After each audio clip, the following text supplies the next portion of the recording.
मच्छर का मुकदमा जिसने दरबार को परेशान कर दिया। फतेहपुर सीकरी की गर्मियों की उस सुबह कुछ अजीब सा सन्नाटा छा गया था। अकबर का दरबार हमेशा हलचल भरा रहता, पर आज महल के चारों ओर लोगों की फुसफुसाहटें बढ़ी हुई थी। खबर यह थी कि नगर के कई मोहल्लों में मच्छरों का आतंक बढ़ गया है।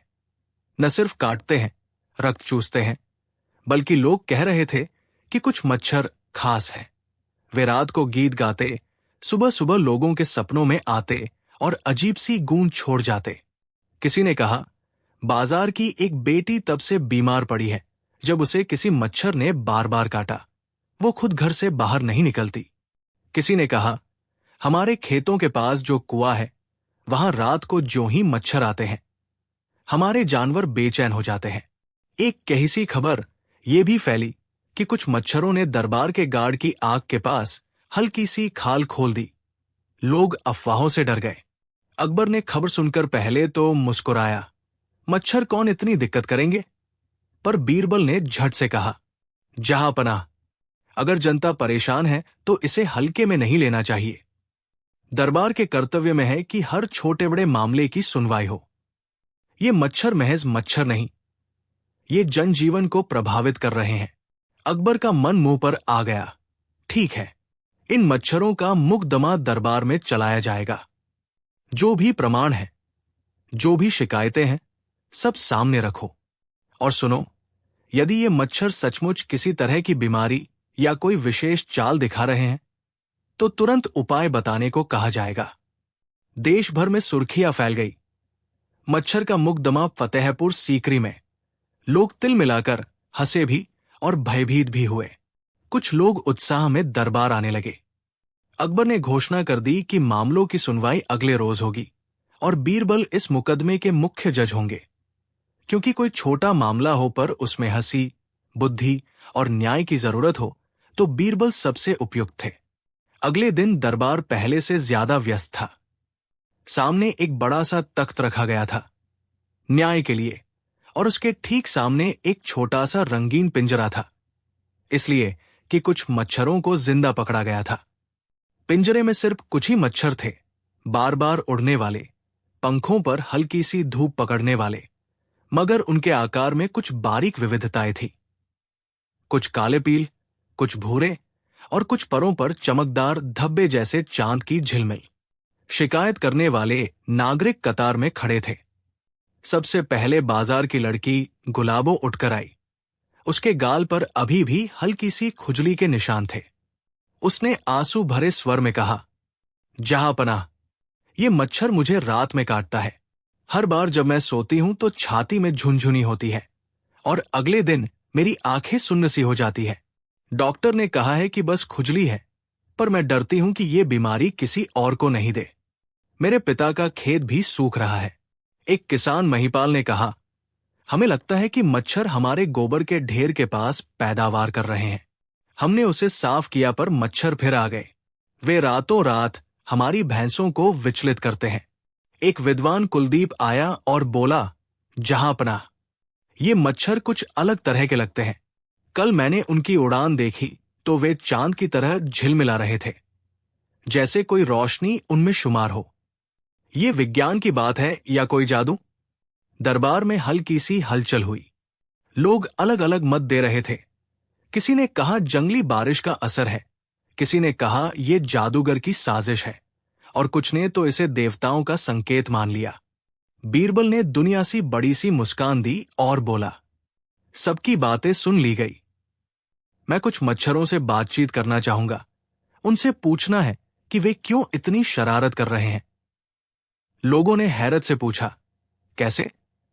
बीरबल ने छुपे हुए पिंजरे की ओर इशारा किया।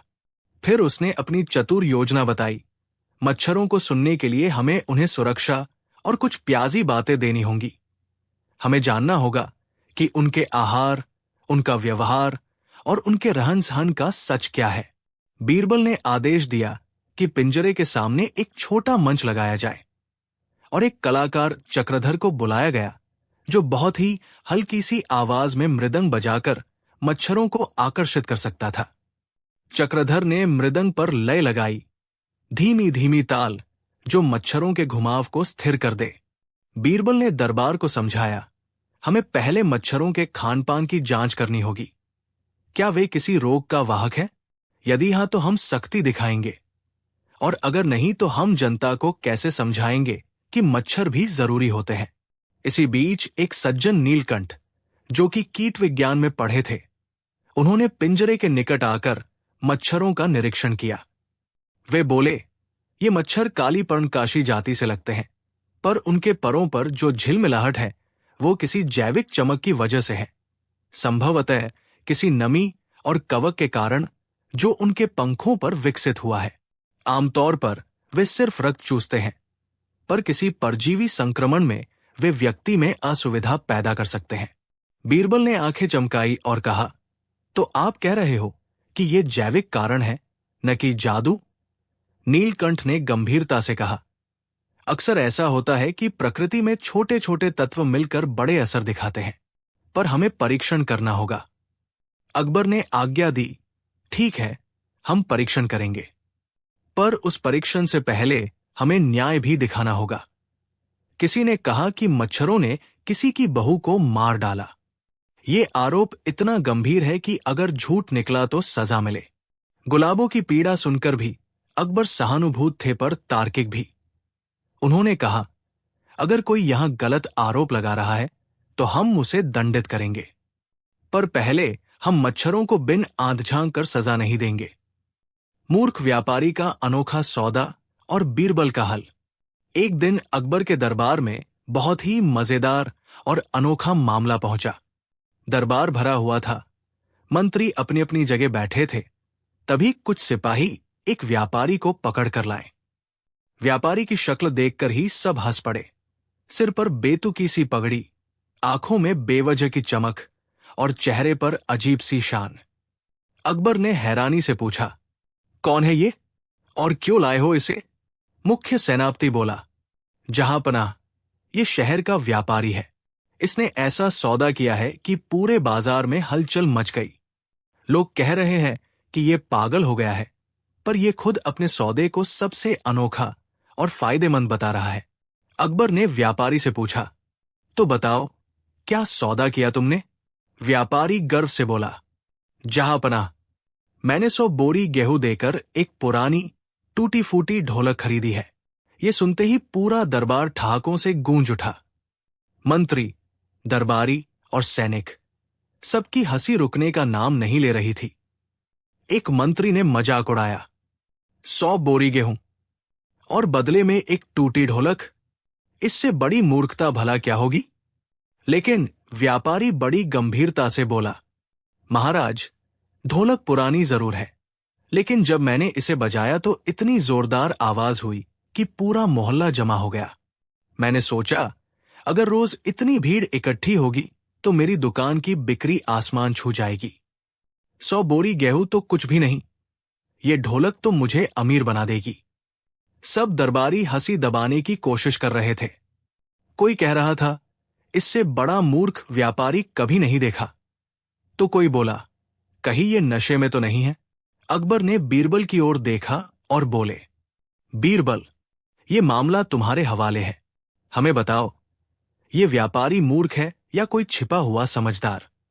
बीरबल ने मुस्कुराकर कहा, जहांपनाह, इस व्यापारी की मूर्खता को जनता के सामने साबित करना ही इसकी सबसे बड़ी सजा होगी। उन्होंने व्यापारी से कहा, ठीक है, आज से रोज तुम ये ढोलक बाजार में बजाओ। अगर सचमुच भीड़ जुटी और बिक्री बढ़ी तो हम मान लेंगे कि तुम्हारा सौदा सही था, लेकिन अगर ऐसा न हुआ तो तुम्हें 100 बोरी गेहूं गरीबों में बांटना होगा। अकबर ने तुरंत बीरबल का आदेश मंजूर कर दिया। अगले ही दिन व्यापारी ढोलक बजाते हुए बाजार पहुंचा। आवाज इतनी बेसुरी और फटी हुई थी कि लोग पास आने के बजाय कान पकड़कर भागने लगे। भीड़ तो दूर, उसके पुराने ग्राहक भी दुकान से कटने लगे। हर दिन ढोलक बजती और हर दिन ग्राहक कम होते गए। नतीजा ये हुआ कि व्यापारी को रोज गरीबों को गेहूं बांटना पड़ा। धीरे धीरे उसकी दुकान लगभग खाली हो गई। 1 महीने बाद व्यापारी रोते हुए दरबार में पहुंचा। हाथ जोड़कर बोला, जहांपनाह, मुझसे बहुत बड़ी गलती हो गई। मैंने सोचा था कि शोर से व्यापार बढ़ेगा, लेकिन सब उल्टा हो गया। मैं अपनी मूर्खता मानता हूं। कृपया मेरी सजा माफ करें। बीरबल मुस्कुराए और बोले, यही तुम्हें समझाने का मकसद था। व्यापार समझदारी से होता है, शोर शराबे से नहीं। मूर्खता से किया गया सौदा हमेशा नुकसान देता है। याद रखो, असली मुनाफा दिमाग से कमाया जाता है, ढोलक पीटकर नहीं। अकबर ने हंसते हुए कहा, बीरबल, तुम्हारा हल हमेशा की तरह अनोखा और चतुराई भरा है। इस व्यापारी ने अपनी मूर्खता की कीमत चुका दी और सबक भी पा लिया। मोरल ऑफ द स्टोरी: व्यापार और जीवन में सौदे हमेशा बुद्धिमानी से करने चाहिए। मूर्खता में किया गया निर्णय, चाहे कितना भी आकर्षक क्यों न लगे, अंत में नुकसान ही देता है। बीरबल की सजा: जब अकबर ने किया सबसे बड़ा अन्याय। फतेहपुर सीकरी का दरबार हमेशा की तरह चहल पहल से भरा हुआ था। हर सुबह अकबर अपने मंत्रियों और दरबारियों के साथ बैठते, प्रजा की फरियाद सुनते और राज्य के अहम फैसले करते। बीरबल हमेशा अपनी बुद्धि और हाजिर जवाबी से अकबर को खुश कर देते। लेकिन कहते हैं ना, जहां बुद्धिमान लोग होते हैं, वहां ईर्ष्या और षड्यंत्र भी जन्म लेते हैं। दरबार के कई मंत्री और दरबारी बीरबल से जलते थे, क्योंकि अकबर हर मुश्किल में बीरबल की सलाह को सबसे ऊपर रखते थे। एक दिन महल के एक अंधेरे कोने में 3 मंत्री, मूलचंद, रघुनाथ और तिलकचंद, आपस में कानाफूसी कर रहे थे। मूलचंद बोला, ये बीरबल हर बार बाजी मार लेता है, राजा उन्हीं की सुनते हैं। अगर इसी तरह चलता रहा तो हमारी कोई इज्जत नहीं बचेगी। रघुनाथ ने दांत पीसते हुए कहा, सही कह रहे हो। क्यों ना ऐसा जाल बुने कि बीरबल इस बार बुरी तरह फंस जाए और सम्राट अकबर खुद उनसे नाराज हो जाए। तिलकचंद बोला, हां, हमें बीरबल को ऐसी सजा दिलवानी होगी कि वो हमेशा के लिए अपमानित हो जाए। तीनों ने एक षड्यंत्र रचा। अगले दिन सुबह दरबार लगा। अचानक रघुनाथ आगे बढ़ा और बोला, जहांपनाह, हमारे पास एक गंभीर समाचार है। राज्य का खजाना धीरे धीरे कम हो रहा है और हमें गुप्तचरों से पता चला है कि इस चोरी में बीरबल का हाथ है। पूरा दरबार हक्का बक्का रह गया। बीरबल खुद भी चौंक गए। हुजूर, ये तो सरासर झूठ है, लेकिन षड्यंत्रकारियों ने पहले ही सबूत गढ़ रखे थे। सोने की कुछ मोहरें बीरबल के घर के बाहर फेंक दी गई और गवाह खड़े कर दिए गए। मूलचंद बोला, हुजूर, ये देखिए, बीरबल के आंगन से मिली है ये चोरी की मोहरें। अकबर का चेहरा गुस्से से लाल हो गया। क्या बीरबल, तुम मेरे सबसे विश्वासपात्र मंत्री होकर मेरे खजाने से चोरी करोगे? बीरबल ने फोल्डेड हाथ जोड़े। जहांपनाह, मैं निर्दोष हूं। ये सब मेरे खिलाफ षड्यंत्र है। लेकिन अकबर गुस्से में थे। उन्होंने बिना सोचे समझे आदेश दे दिया, बीरबल को जेल में डाल दो और कल सुबह इन्हें पूरी जनता के सामने सजा दी जाएगी। बीरबल को लोहे की बेड़ियों में जकड़कर अंधेरी जेल में डाल दिया गया। दरबारियों को लगा, अब बीरबल का अंत तय है। लेकिन बीरबल थे, वे वहां भी मुस्कुरा रहे थे। जेलर ने पूछा, पंडित जी, आप हंस रहे हैं? कल आपको भयानक सजा मिलने वाली है। बीरबल ने शांत स्वर में कहा, जिसे सच का साथ हो उसे डरने की जरूरत नहीं। झूठ कितना भी ताकतवर क्यों न लगे, आखिरकार उजागर हो ही जाता है। पूरे राज्य में हंगामा मच गया। बीरबल चोर निकले? नहीं, ये झूठ है। बीरबल ऐसा नहीं कर सकते। लोगों में बेचैनी थी। कुछ बीरबल को दोषी मान रहे थे तो कुछ उनकी ईमानदारी की कसम खा रहे थे। अगले दिन सुबह दरबार के सामने हजारों लोग जमा हुए। बीच में एक बड़ा चबूतरा बनाया गया था। वहां आग जल रही थी और सैनिक बीरबल को जंजीरों में बांध कर लाए। अकबर ने भारी आवाज में कहा, बीरबल, तुमने मेरे भरोसे को तोड़ा है, इसलिए तुम्हें कठोर सजा दी जाएगी। भीड़ सन्न रह गई। अकबर ने कहा, अगर तुम्हारी कोई आखिरी इच्छा है तो बताओ। बीरबल ने मुस्कुराकर कहा, हुजूर, मेरी सिर्फ एक ही इच्छा है, कृपया मुझे एक रात का समय और दीजिए। मैं उस रात एक खास पौधा उगाऊंगा। अगर वो पौधा कल सुबह अंकुरित हो जाए तो मान लेना कि मैं निर्दोष हूं। अगर नहीं हुआ तो मैं अपनी सजा से लूंगा। अकबर थोड़े हैरान हुए, मगर भीड़ भी उत्सुक हो गई। उन्होंने हामी भर दी। बीरबल ने अपनी जेब से एक बीज निकाला और सबको दिखाते हुए बोला, ये बीज बहुत खास है। इसे सिर्फ सच्चा और ईमानदार आदमी ही बो सकता है। अगर चोर बोएगा तो ये कभी अंकुरित नहीं होगा। फिर बीरबल ने चुपचाप उस बीज को अकबर को थमा दिया और बोला, जहांपनाह, इसे आप बोइए। पूरा दरबार सन्न रह गया। अकबर ने चौंक कर कहा, मैं? क्यों? बीरबल ने गहरी आवाज में कहा, हुजूर, आपने ही तो मुझे चोर कहा है। अगर आप सच में मानते हैं कि मैं दोषी हूं, तो आपको इस बीज को बोने में डर क्यों लग रहा है? आप बोइए और कल देख लीजिए। अगर पौधा नहीं उगा तो मैं दोषी, और अगर उग गया तो निर्दोष। अकबर पसीने पसीने हो गए। दरबारियों की आंखें फटी रह गई, क्योंकि सच्चाई यह थी कि बीज असली बीज था ही नहीं। वो तो उबला हुआ बीज था जो कभी अंकुरित हो ही नहीं सकता था। अकबर समझ गए कि उन्होंने गुस्से में आकर बहुत बड़ी भूल कर दी। तभी बीरबल ने कहा, जहांपनाह, दोषी मैं नहीं, वो है जिन्होंने आपके कान भरे। झूठे गवाह और नकली सबूत लाकर उन्होंने मेरे खिलाफ षड्यंत्र रचा। गुप्तचरों की जांच से सच सामने आ गया। मूलचंद, रघुनाथ और तिलकचंद पकड़े गए और सबके सामने अपने गुनाह कबूल किए। अकबर सिंहासन से उतरकर बीरबल के पास आए और कहा, मित्र, मैंने गुस्से में आकर तुम्हारे साथ अन्याय किया, मुझे माफ कर दो। बीरबल मुस्कुराए, हुजूर, राजा की गलती भी तभी बड़ी होती है जब वो उसे स्वीकार न करे।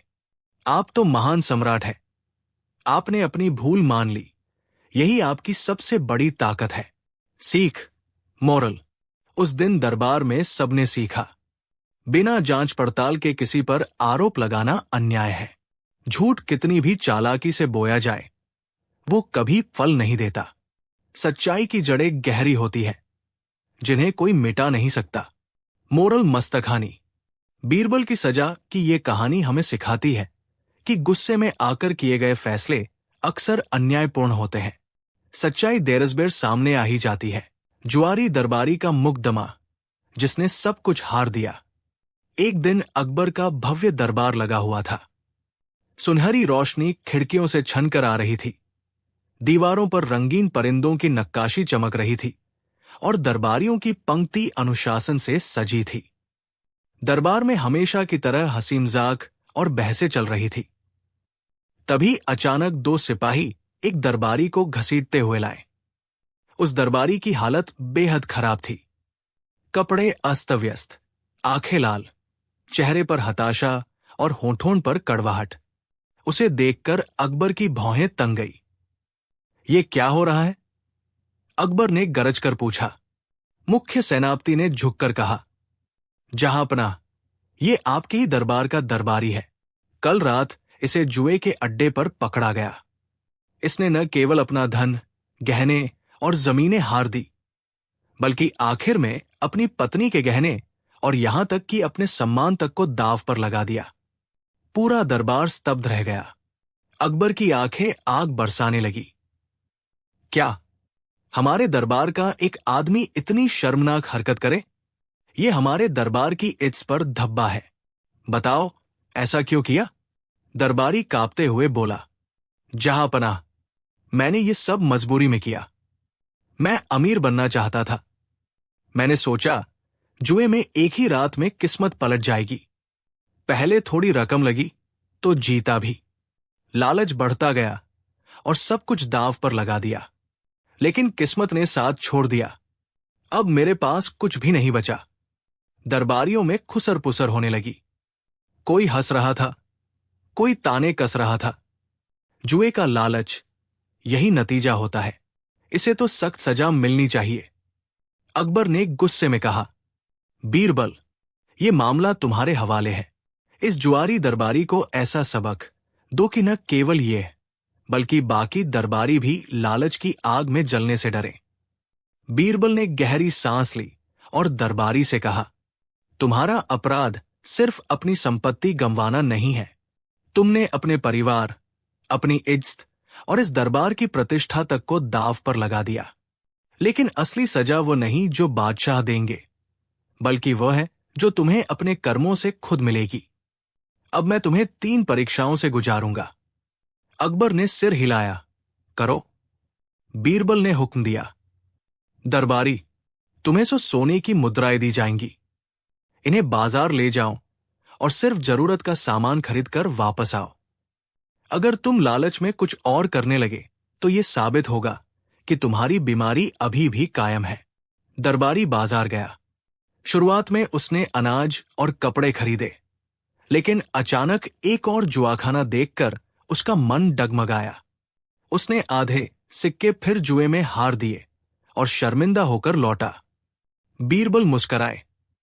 देखा जहांपनाह, इसकी आदत अब भी जिंदा है। इसे सुधारना होगा, नहीं तो ये खुद को और समाज को बर्बाद कर देगा। बीरबल ने कहा, अब तुम पूरे शहर में ढोल बजाकर घूमोगे और खुद अपनी मूर्खता का ऐलान करोगे। मैंने लालच में सब कुछ गवा दिया। जुए ने मुझे बर्बाद किया। जब तक लोग तुम्हारा मजाक न उड़ाएं और तुम अपनी गलती न मानो, तब तक तुम्हें सबक नहीं मिलेगा। दरबारी ने यह काम किया। बच्चे उसका मजाक उड़ाने लगे, औरतें ताने कसने लगी और लोग उसकी हालत देखकर हंसते रहे। उसका सिर शर्म से झुक गया। बीरबल ने कहा, अब आखिरी परीक्षा है। तुम दरबार के बाहर खड़े होकर गरीबों की सेवा करोगे। भूखों को खाना खिलाओ, नंगे बच्चों को कपड़े दो। जब तक 100 लोगों की दुआएं न मिले, तब तक तुम्हारी गलती माफ नहीं होगी। दरबारी ने मजबूरी में ऐसा किया। धीरे धीरे उसका चेहरा चमकने लगा। गरीबों की दुआओं ने उसके दिल से लालच का अंधेरा मिटाना शुरू कर दिया। 1 महीने बाद दरबारी फिर दरबार में लाया गया। इस बार उसकी आंखों में न शर्म थी, न लालच, बल्कि पश्चाताप और विनम्रता थी। बीरबल ने अकबर से कहा, जहांपनाह, इसने अपनी गलती से सबक ले लिया है। अब ये कभी जुए की ओर नहीं जाएगा। हमने इसे संपत्ति से नहीं, बल्कि आत्मा से सुधार दिया है। यही असली सजा है। अकबर ने गंभीर स्वर में कहा, बीरबल, तुम्हारा न्याय हमेशा अनोखा होता है। तुमने साबित किया कि केवल सजा नहीं, बल्कि सुधार ही असली न्याय है। दरबारी रो पड़ा और बोला, जहांपनाह, मैं वचन देता हूं कि अब कभी जुए के पास नहीं जाऊंगा। मैं अपनी मेहनत से जीऊंगा और दूसरों की सेवा करूंगा। पूरा दरबार तालियों और हंसी से गूंज उठा। सभी दरबारी बीरबल की चतुराई और अकबर की दूरदर्शिता की तारीफ करने लगे। अकबर ने अंत में कहा, याद रखो, जुए का लालच इंसान से उसकी संपत्ति ही नहीं, बल्कि उसका सम्मान और आत्मा भी छीन लेता है। मोरल, लालच और जुआ इंसान को धीरे धीरे बर्बादी की खाई में धकेल देते हैं। मेहनत से कमाया धन ही सच्चा सुख देता है। असली जीत दूसरों को हराने में नहीं, बल्कि खुद की कमजोरियों पर विजय पाने में है। बीरबल और 3 नकली हीरे। असली कौन सा? आगरा के बाजार में आज कुछ अजीब था। लोग चाय की पर, पानी की होड़ में और रेशमी किनारों पर उंगलियां थाम कर बातें कर रहे थे। हर किसी के जीभ पर एक ही चर्चा थी। शहर में 3 विशालकाय हीरे आए हैं, पर इन तीनों में से 2 नकली है। खबर का श्रेय मिला था एक व्यापारी को, जो बीते हफ्ते दूर के शहर से लौटा था। उसने अकबर के दरबार में सुना हुआ बयान मशहूर कर दिया। राजा के राज्य में 3 हीरे आए हैं। जो असली हीरा पकड़ेगा, उसे इनाम और सम्मान मिलेगा, पर जो इसे धोखाधड़ी से छिपाता पाया जाएगा, उसे कठोर सजा मिलेगी। ये सुनते ही अकबर के मन में जिज्ञासा जग गई। सोना चांदी, हीरे मोती से उनका आत्मविश्वास पूरा रहता था, पर बीरबल की तरह किसी की बुद्धिमत्ता पर भरोसा करना उन्हें भी प्रिय था। अकबर ने तुरंत आदेश दिया, 3 हीरे मेरे पास लाए जाएं और बीरबल से कहा जाए कि वे इनके बीच असली हीरा चुने। 3 बड़े बड़े गहनों की पेटियां दरबार में लाई गईं। हर पेटी में एक एक चमचमाता हीरा रखा हुआ था। उनमें से 2 चमक बड़े नटखट और एक की चमक गहरी, पर तीसरे की रोशनी में कुछ अलग ही रहस्य था, जैसे किसी को छुपा हुआ आत्मविश्वास मिला हो। हीरों के बीच एक नोट भी रखा गया। इनमें से 2 नकली हैं। असली हीरे की पहचान सचमुच बुद्धि और अनुभव से की जा सकती है, न कि केवल देखने से। नोट पर किसी अनजान कवि की मुहर लगी थी और प्रश्न अकबर के दरबार को रहस्य में घेर गया। अकबर ने बीरबल की तरफ देखा और कहा, बीरबल, ये तुम्हारी परीक्षा है। जिसे सही हीरा दिखे उसे इनाम मिलेगा और मेरे दरबार में उसका सम्मान बढ़ेगा। बीरबल ने अपनी मुस्कान धीमे से खिलाई और कहा, जहांपनाह, मुझे समय दीजिए। बुद्धि का काम जल्दबाजी में नहीं होता। मैं इन हीरों का परीक्षण करूंगा, पर यह परीक्षण सिर्फ देखने से नहीं, बल्कि सोचे समझे और अनुभवी तरीकों से होगा। बीरबल ने आदेश दिया कि किसी भी हीरे को हाथ में लिया न जाए। पहले उसे गौर से देखिए, बीरबल ने कहा। उन्होंने हीरो की चमक, भंगिमा और भीतर की पराबैंगनी झलक पर ध्यान दिया। कुछ दरबारी वैज्ञानिकों और रत्नों के विक्रेताओं को बुलाया गया, पर वे सब उलझन में थे। किसे असली और किसे नकली बताए? बीरबल ने कहा, हीरे की असल पहचान उसकी चमक में नहीं, उसकी परीक्षा में है, जब उसे दबाव और परिस्थितियों में रखा जाएगा। आज हम देखते हैं कि भीड़ पर इन हीरों का क्या असर होता है। उन्होंने राजमहल के दरवाजों को खोला और घोषणा करवाई, आज इन हीरों को सार्वजनिक प्रदर्शन के लिए निकाला जाएगा। लोग देखेंगे, छुएंगे नहीं, पर ध्यान दीजिएगा कि भीड़ किसे अधिक चाहती है। भीड़ में जैसे ही 3 पेटियां लाई गई, लोगों की आंखों में लालच उत्साह की चमक आई। कुछ ने कहा, पहला दिखने में बड़ा सुंदर है। किसी ने कहा, दूसरा तो सस्ता दिखता है। पर सबसे बड़ी दिलचस्पी उस तीसरे में थी, जहां उसकी झलक में कुछ रहस्य दिख रही थी। भीड़ ने तीनों हीरों पर अपनी अपनी राय दी, और आश्चर्य की बात यह हुई कि भीड़ का झुकाव उस हीरे की ओर नहीं था जिसे अंतिम में वास्तविक निकला। भीड़ अक्सर दिखावे और चमक पर भरोसा कर लेती है, पर असली तो अक्सर शांत होता है।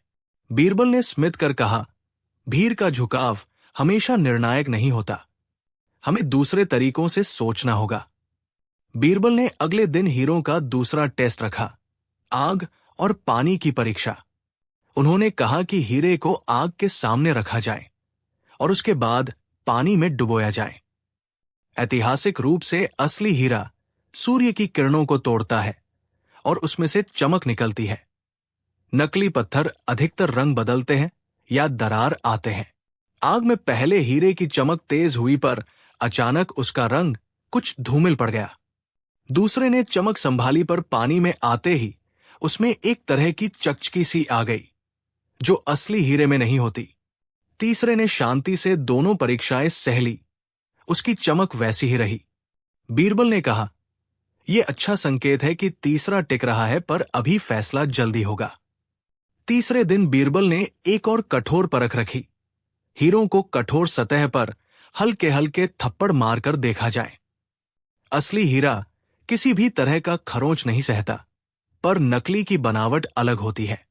उनमें टूटन या खरोंच आ सकती है। परीक्षण के दौरान पहले हीरे में सूक्ष्म खरोंच आई, पर वो इतनी नजाकत भरी थी कि पहचान पाना मुश्किल था।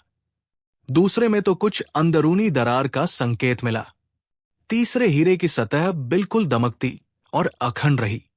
जिस पल तीसरे हीरे की अखंडता दिखी, कुछ दरबारियों ने फिर ठहाका लगाया, हमने हमेशा सोचा था कि जो अधिक चमके वही असली, पर असली तो शांत और सुदृढ़ होता है। पर बीरबल ने कहा, स्थिति अभी भी स्पष्ट नहीं है। असली हीरा वैसा हो सकता है, पर धोखेबाजी के नुस्खे भी बड़े चालाक होते हैं। हमें गहरा परीक्षण करना होगा। बीरबल ने अब तीनों हीरों को अपने पास बुलाया। उन्होंने राजमहल के एक शांत कमरे में तीनों हीरे रखे और ध्यान से उनके नीचे अलग अलग प्रकार के कागज, धातु और चमड़े के टुकड़ों को रखा।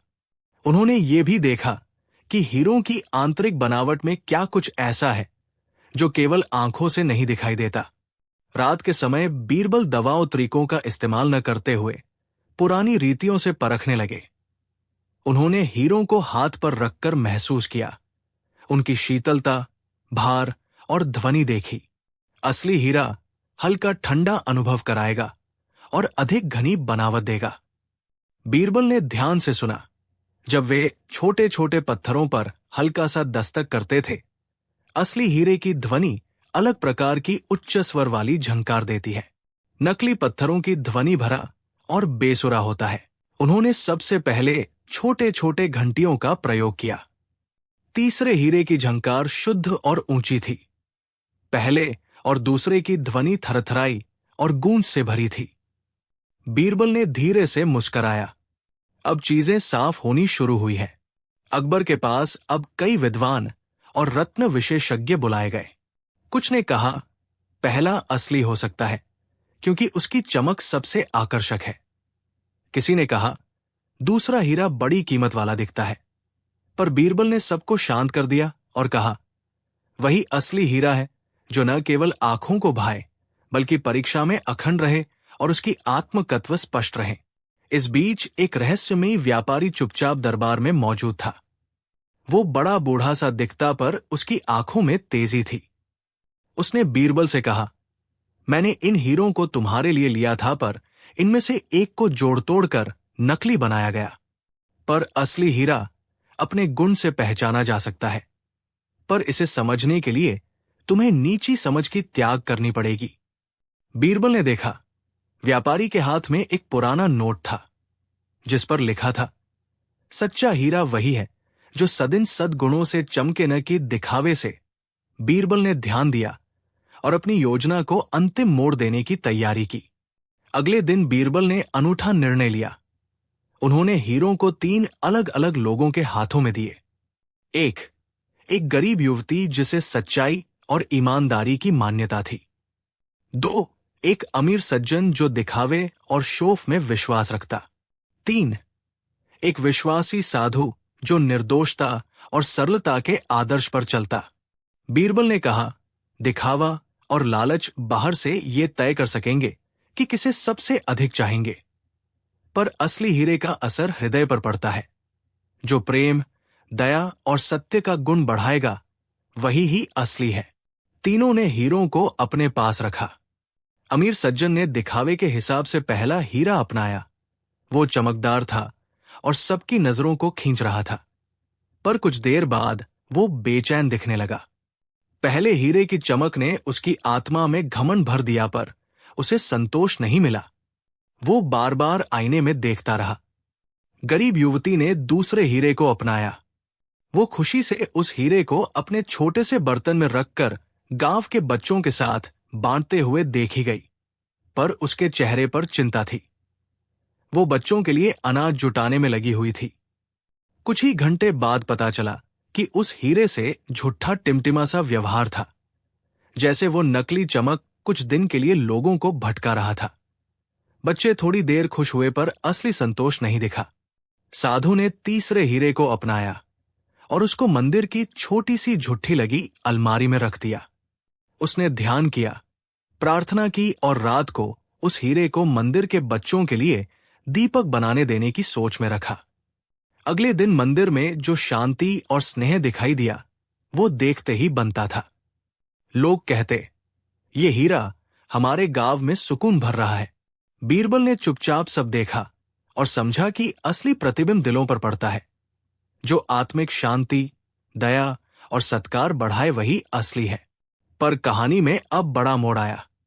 दरबार में आया बहुजन व्यापारी फिर सामने आया और बोला, इन तीनों में से 2 वास्तव में नकली नहीं थे, पर एक पर कोई जाल बिछाया गया था। इसका रंग बदलने वाला रसायन लगाया गया था ताकि दिखावे से असली न पहचाना जाए। बीरबल ने फौरन आदेश दिया कि तीनों हीरे के अंदरूनी भाग को चेक किया जाए, खास उपकरणों से। जब जांच हुई तो पहले हीरे की अंदरूनी परत में रासायनिक लेप मिला, जो चमक को बढ़ा रहा था पर समय के साथ फीका कर देता। दूसरे में भी समान मिला, पर कम मात्रा में। तीसरे में कोई भी लेप नहीं था। वो शुद्ध रत्न निकला।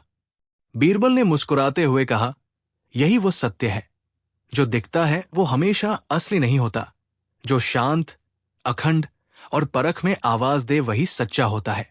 अकबर ने आदेश दिया, तीसरा हीरा असली है, उसके धारक को इनाम दिया जाए। पर इस बीच बीरबल ने सबको एक बड़ा प्रश्न पूछा, क्या यही असली इनाम है? हीरा असली होना जरूरी है, पर असली कीमत क्या है? एक गरीब गांववासी जो भीड़ में था आगे आया और कहा, जहां पनाह, असली कीमत वह है जो हमसे समाज को मिलने वाली मदद में दिखे। असली हीरा अगर सोने से दीपक बने और किसी भूखे के हाथ में पहुंचे तो उसका मूल्य असाधारण है। अकबर ने यह सुना और दिल नरम हो गया। उन्होंने आदेश दिया, हीरा जो भी असली हो, उसकी चमक से गांव में नए कुएं, अनाज वितरण और स्कूल बनवाए जाएंगे। सबने तालियां बजाईं और वो प्रसंग राज्य के इतिहास में एक मिसाल बन गया।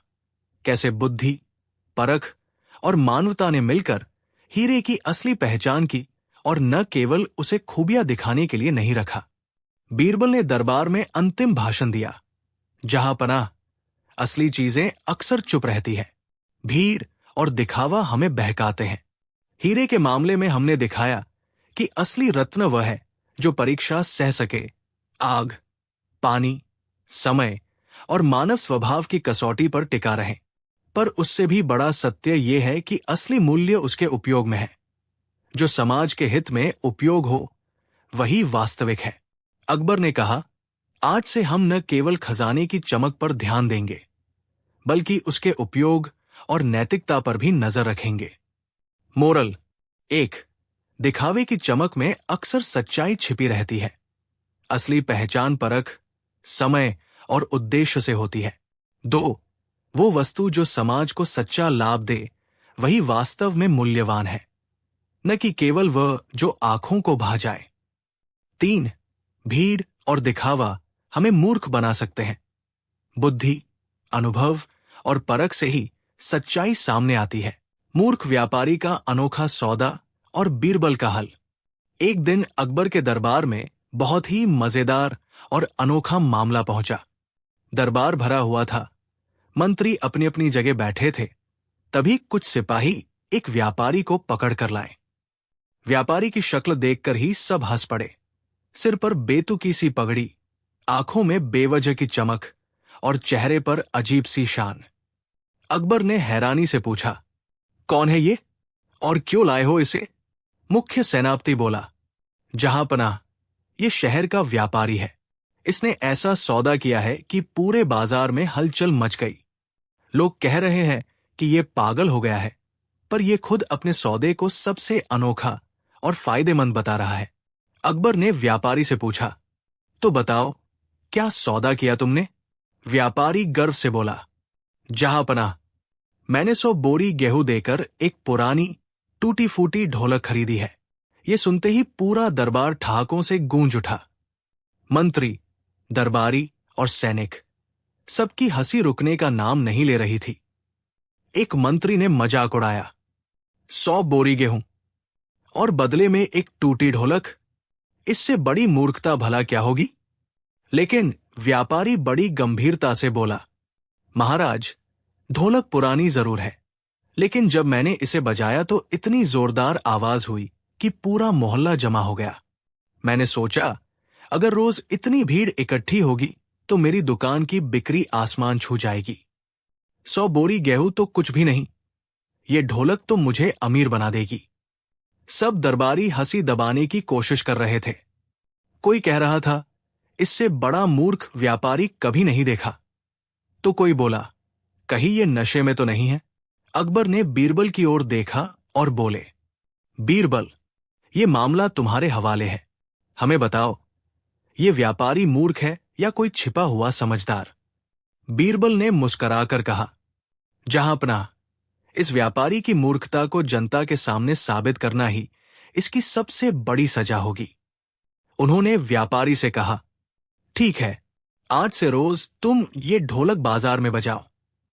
अगर सचमुच भीड़ जुटी और बिक्री बढ़ी तो हम मान लेंगे कि तुम्हारा सौदा सही था। लेकिन अगर ऐसा न हुआ तो तुम्हें 100 बोरी गेहूं गरीबों में बांटना होगा। अकबर ने तुरंत बीरबल का आदेश मंजूर कर दिया। अगले ही दिन व्यापारी ढोलक बजाते हुए बाजार पहुंचा। आवाज इतनी बेसुरी और फटी हुई थी कि लोग पास आने के बजाय कान पकड़कर भागने लगे।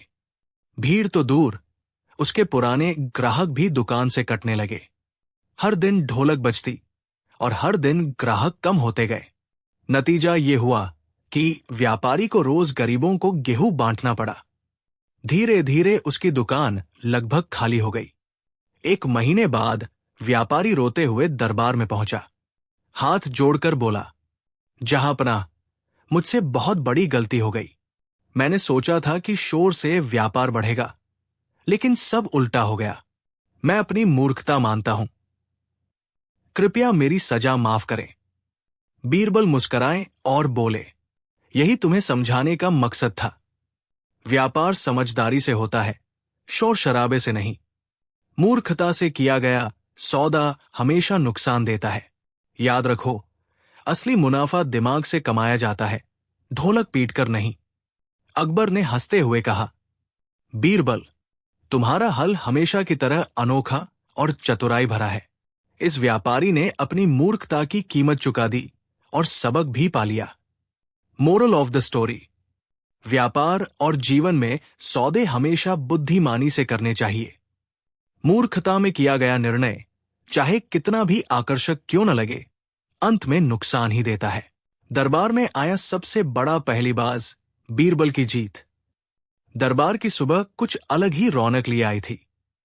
हवा में हल्का सा सर्द एहसास, महल की मूर्तों पर उगी धूप और एक अजीब सा उत्साह, क्योंकि खबर थी कि शहर के बाहर से एक अद्भुत पहेलीबाज आ रहा है। लोग कह रहे थे कि उसने दूर दूर से आने वाले कई लोगों को हराया है। उसकी पहेलियां ऐसी कि दिमाग उलझ जाए और हंसी ठहाके भी छूट जाए। कुछ तो ये भी कह रहे थे कि जिसने उसकी पहेली सुलझाई उसे खजाना और इज्जत दोनों मिलती थी। अकबर ने ये खबर सुनकर आंखें चमकाई। हमारे दरबार में बीरबल है, उन्होंने सोचा। देखता हूं किस तरह का ये पहेलीबाज है। और तुरंत ही उन्होंने दरबार में आज परीक्षा रखने का फरमान किया। पहेलीबाज को बुलाओ, दरबार में बैठाओ और जो भी जीत निकले वही पुरस्कार पाए। कुछ ही घंटे में सतरंगी झंडे महल के द्वारों पर लटका दिए गए। हर गली नुक्कड़ से लोग इकट्ठे हुए और दरबार का मंच फिर रंग बिरंगा हो गया। बाहर से आई भीड़ में एक अजीब आदमी दिखाई पड़ा। ऊंची टोपी, चमकीली कमीज और हाथ में एक छोटा सा बक्सा। उसके चेहरे पर परिहास और आत्मविश्वास दोनों का तड़का था। वो बोला, मैं हूं नूरुल हिकमत, सबसे बड़ा पहेलीबाज। जिसने मेरी पहेली सुलझा उसे मैं 3 इनाम दूंगा, एक सोने की मोहर, एक अद्भुत पुस्तक और एक रहस्यमयी दर्पण। पर मेरी शर्तें भी है। अकबर ने मुस्कुराकर कहा, शर्त बताओ। नूरुल हिकमत ने गर्दन झुकाकर कहा, दरबार में हर तीसरी पहेली पर मैं 3-3 प्रश्न रखूंगा। जिसने सही जवाब दिया उसे इनाम मिलेगा। पर एक नियम है, जो भी सवाल दरबार में पूछा जाएगा उसे खामोशी से नहीं समझाया जाएगा। जवाब बोलना होगा और जवाब में जो हंसी ठहाका आए वही पुरस्कार का हिस्सा नहीं बनेगा। दरबार में सब लोग ठहाके लगे और बीरबल ने आंखें चमकाई। उसे पहेलीबाज का अंदाज पसंद आया। पहली पहेली थी आसान सी, एक ऐसी वस्तु जिसके बिना सुबह अधूरी और शामें भी। कई दरबारी जवाब के साथ फटेगरी किए। किसी ने चाय कहा, किसी ने नाश्ता कहा। नूरुल हिकमत मुस्कुराया और कहा, गलत। तब बीरबल ने धीरे से कहा, कदम। दरबार में हंसी छूट पड़ी, पर नूरुल ने सिर हिलाया। आखिरकार एक छोटी सी बच्ची ने कहा, मां, और नूरुल ने खुशी से इनाम देने की घोषणा कर दी। ये देखकर दरबार में लोगों को अनुमान हुआ कि नूरुल बड़ा सूक्ष्म विचार रखता है। पहेलियां साधारण नहीं, बल्कि दिल के पास छिपे होते सवालों वाली थी। तीसरा दौर आया। नूरुल ने कहा, अब अगली पहेली बड़ी है। सुनो, मैं वह चीज पूछता हूं जो हर घर में है पर कभी देखा न जा सके। सब उस पर भरोसा करते हैं, पर वो धोखा भी दे सकती है। वो मीठी भी होती है और कड़वी भी। बताओ वो क्या है? दरबार में शोर मच गया। कुछ लोग बोले, वफादारी, वचन, सद्भावना, पर नूरुल हंसकर इनकार करता रहा। बीरबल ध्यान से सुन रहा था, आंखों में शरारत की चमक। आखिर उसने कहा, जुबान। लोग हैरान हुए। कुछ ने सोचा ये सही है, पर नूरुल ने ठहाका लगाया और कहा, नाना। और कोई? बीच में एक बूढ़ा कवि खड़ा हुआ और बोला, इंसान का दिल। नूरुल ने सिर हिलाया पर मुस्कुराया भी। नजदीक है। दरबार में अब माहौल गंभीर हो गया। आखिर बीरबल उठे और बोले, आपकी पहेली का सही जवाब है भरोसा। नूरुल ने उनकी ओर देखा और कुछ पल के लिए तालियों की झनकार रुकी सी। फिर उसने बक्से खोले और एक सोने की मोहर बीरबल को थमा दी, पर आंखों में नहीं। नूरुल कुछ और ज्यादा मांग रहा था। इस खेल का असली मजा तब था जब उसे कोई चुनौती दे जो उसके दिमाग को भी हिला दे। बीरबल को भी वही चाहिए था, किसी ऐसी पहेली का जवाब जो नूरुल को चौंका दे। बीरबल ने कहा, तुम्हारी बारी, अब मेरी पहेली सुनो। नूरुल ने उत्सुकता से कहा, पूछो। बीरबल ने कहा, एक नदी है, उसके दोनों किनारे पर 2 गांव हैं। एक गांव में लोग दिन रात सत्य बोलते पर झूठ बोलने पर सजा नहीं होती। दूसरे गांव में लोग कभी झूठ नहीं बोलते पर सच बोलने पर उन्हें भारी कीमत चुकानी पड़ती है। अब एक आदमी है जो सच बोलता है और दूसरे झूठ बोलता है। दोनों मिलकर नदी पार करते हैं, पर नाव में केवल एक सीट है।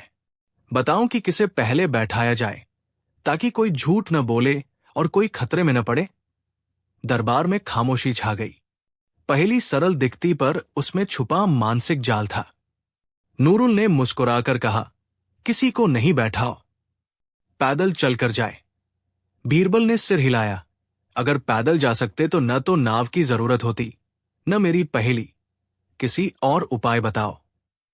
नूरुल ने आंखें चिढ़ाकर कहा, ठीक है, 1 मिनट। उसने दरबार से एक लकड़ी का छोटा पुल मंगवाने की नीयत की, पर अकबर ने रोक दिया कि ऐसा नहीं होगा।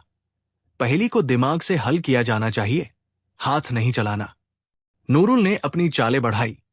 वो पूछने लगा कि क्या इनमें से कोई व्यक्ति ऐसा है जो झूठ बोलकर सच कह दे? हर कोई उलझा। बीरबल ने मुस्कुराकर कहा, पहले उस जो झूठ बोलता उसे नदी के पार भेजो, पर उसके बोलने पर मुंह पर हाथ बांधकर। लोग सिहर उठे, पर नूरुल ने कहा, ठीक। उसने अनुमान लगाया कि बीरबल ने किस प्रकार से खेल खेला, पर बीरबल ने एक और मोड़ दिया। और फिर? नूरुल ने पूछा। बीरबल बोला, फिर जो सच बोलता है वो बिना मुंह पर हाथ के चले, पर रास्ते में अगर कोई पूछे तो सच का जवाब झूठ में बदल कर दे।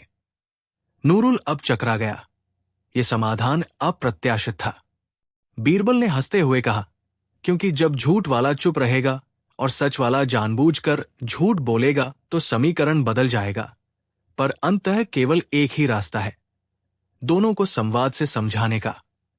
नूरुल ने ठहाका लगाया, तुमने पहेली बदल दी। बीरबल विनम्र होकर बोला, मैंने नहीं बदली।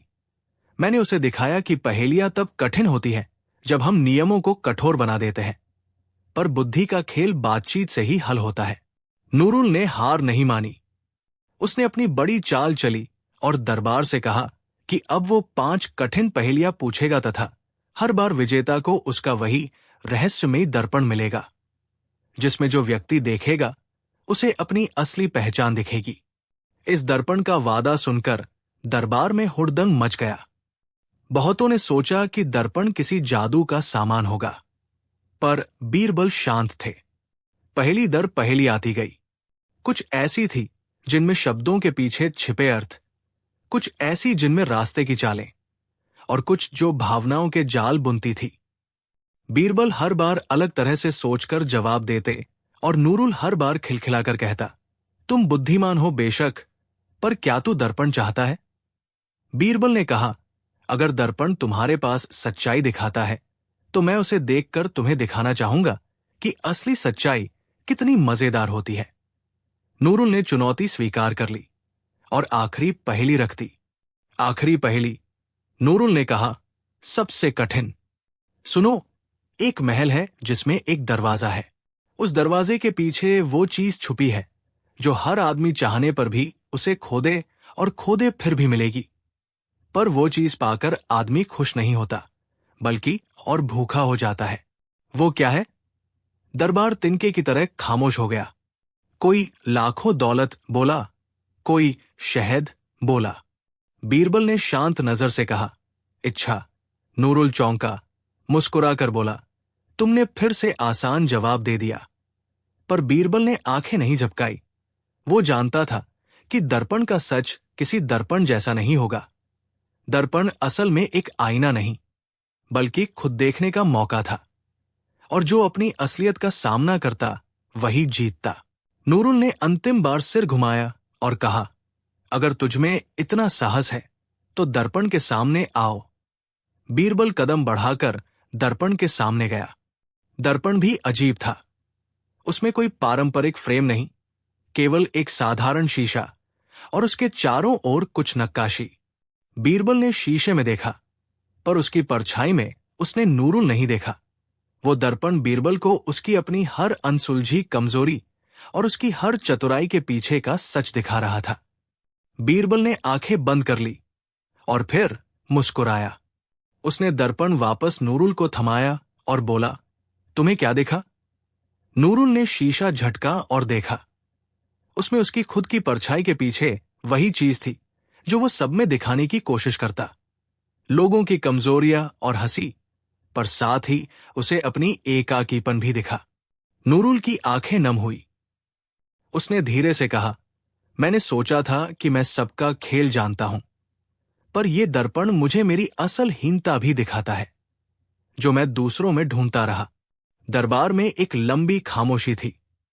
अकबर ने उठकर नूरुल को गले से लगा लिया और कहा, तुम कितने महान हो, पर महानता केवल पहेलियां पूछने में नहीं, अपनी पहचान स्वीकार करने में भी है। नूरुल के चेहरे पर पहली बार शांति थी।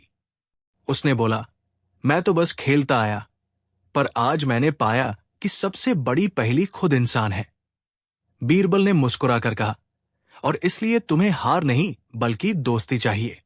नूरुल ने दर्पण और बक्सा दरबार में ही रख दिए। लोगों ने पूछना चाहा कि अब वो क्या करेगा। नूरुल बोला, अब मैं घूम घूम कर लोगों से नहीं लड़ूंगा। मैं उनकी कहानियां सुनूंगा और अपनी पहेलियां उन कहानियों में गूंथ दूंगा। बीरबल ने कहा, और मैं तुम्हारी कहानियों में कभी कभी ऐसे सवाल डाल दूंगा कि तुम भी मुस्कुराओगे। अकबर ने हंसते हुए कहा, तो दरबार हमेशा के लिए जीत गया, क्योंकि यहां हर पहेली का जवाब हंसी और सोच दोनों में मिलता है। दिन ढला, पर उस दिन की खुमारी दरबार में लंबे समय तक बनी रही। नूरुल हिकमत ने अपनी विदाई में बीरबल को गले लगाया और कहा, तुम सचमुच सबसे बड़ा पहेलीबाज हो, क्योंकि तुम सवालों को पलों में जवाब नहीं देते, तुम सवालों के पीछे छुपी इंसानियत को ढूंढ लेते हो। बीरबल ने कवि की तरह सिर हिलाया, पर उसकी आंखों में वह मुस्कान थी जो हर मुश्किल पे हल्का सा तीर चला देती थी।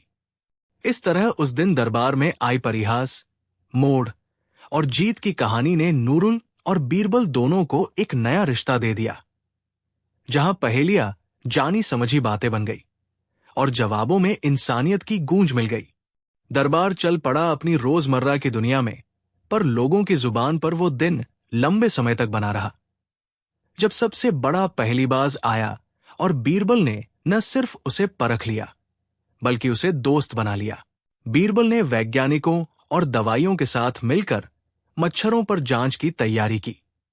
उन्होंने पिंजरे के पास एक छोटा सा तालाब बनाया। उसमें स्वच्छ पानी, कुछ जल पौधे और कुछ गोबर की गंध वाली चीज रखी गई, ताकि शोधकर्ता देख सके कि मच्छर किन जगहों पर टिकते हैं। इसके साथ ही बीरबल ने गांवों के लोगों से भी कहा कि वे अगले कुछ दिनों तक अपने कुओं और पानी के स्रोतों को कवर कर दें। पहले परीक्षण में पता चला कि पिंजरे में पकड़े गए कुछ मच्छर ऐसे थे जिनके पंखों पर एक हल्का सा कवक था, जो नमी में अच्छा विकास करता है और वक्त के साथ परों को चमकदार बनाकर उन्हें देखनीय बनाता। नीलकंठ ने बताया, ये कवक शायद मच्छरों के पंखों पर रहने वाले बैक्टीरिया या फफूंद के कारण है, और कुछ मामलों में ये मनुष्यों के त्वचा पर खुजली और संक्रमण ला सकता है। बीरबल ने बीरबल अंदाज में कहा, तो मच्छर का दोष प्रमाणित हुआ, पर यह जानना भी जरूरी है कि मच्छर स्वेच्छा से ऐसे होते हैं या हमारे रहन सहन ने उन्हें ऐसा बनाया। दूसरे दिन एक बड़ी सुनवाई में बीरबल ने गांवों के मुखियों को बुलाया।